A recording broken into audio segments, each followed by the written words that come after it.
YouTube app पर घंटी बजाओ, हर खबर की अपडेट पाओ।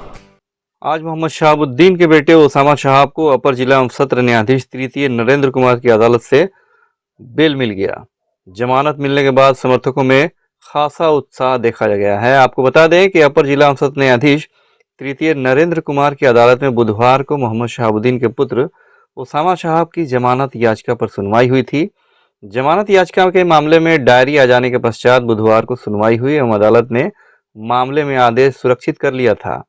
मामले में बचाव पक्ष की ओर से अधिवक्ता अरुण कुमार सिन्हा ने बहस करते हुए अदालत से निवेदन किया था कि उनके मुवक्किल पूर्णतः निर्दोष हैं तथा साजिशन उन्हें इस मामले में आरोपित किया गया है और प्राथमिकी और पुलिस की डायरी परस्पर विरोधाभासी है। डायरी के संपूर्ण अवलोकन से ऐसा कहीं प्रतीत नहीं होता है कि ओसामा शहाब की इस मामले से कोई लेना देना है। अभियोजन की ओर से अपर लोक अभियोजक यहिया खान ने जमानत याचिका का विरोध किया था और कहा कि पुलिस डायरी संपूर्ण है और उसमें सारे तथ्यों का वर्णन किया गया है। ऐसी स्थिति में जमानत देना उचित नहीं होगा। अभियोजन एवं बचाव पक्ष को सुनने के पश्चात अदालत ने मामले में आदेश सुरक्षित कर लिया था और आज विधिवत रूप से बेल मिल गया। बेल मिलने के बाद ओसामा शहाब और हिना शहाब के समर्थकों में काफी उत्साह है। साथ ही 28 तारीख को जो दरभंगा का कार्यक्रम है उसको लेकर भी अब काफी जोश देखा जा रहा है। आपको बताते चले कि सिवान नगर बनियाटोली निवासी अभिषेक कुमार उर्फ जुम्मी ने आरोप लगाते हुए ओसामा शहाब एवं अन्य के विरुद्ध हुसैनगंज थाने में प्राथमिकी दर्ज कराई थी कि ओसामा शहाब के निर्देश पर गोलीबारी की गई एवं धमकी दी गई थी। हुसैनगंज थाने में प्राथमिकी कांड संज्ञा 249/2023 ओसामा शहाब एवं अन्य के विरुद्ध दर्ज कराई गई थी। उक्त मामले में ओसामा शहाब की जमानत याचिका निचली अदालत द्वारा खारिज कर दी गई थी।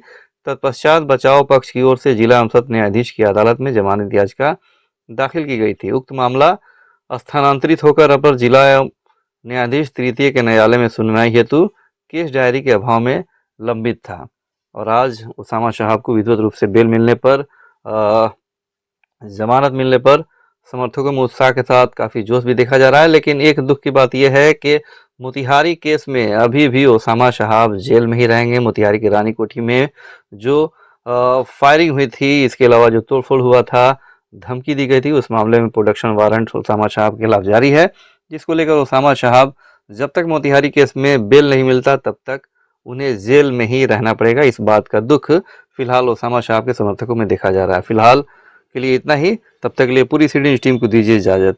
नमस्कार। नहीं, कोर्ट ने उनको रिमांड किया इस केस में, चूंकि नेम्ड एफआईआर था, इसलिए कोर्ट ने रिमांड किया इस केस में। जो टाउन का केस है उसने रिमांड किया।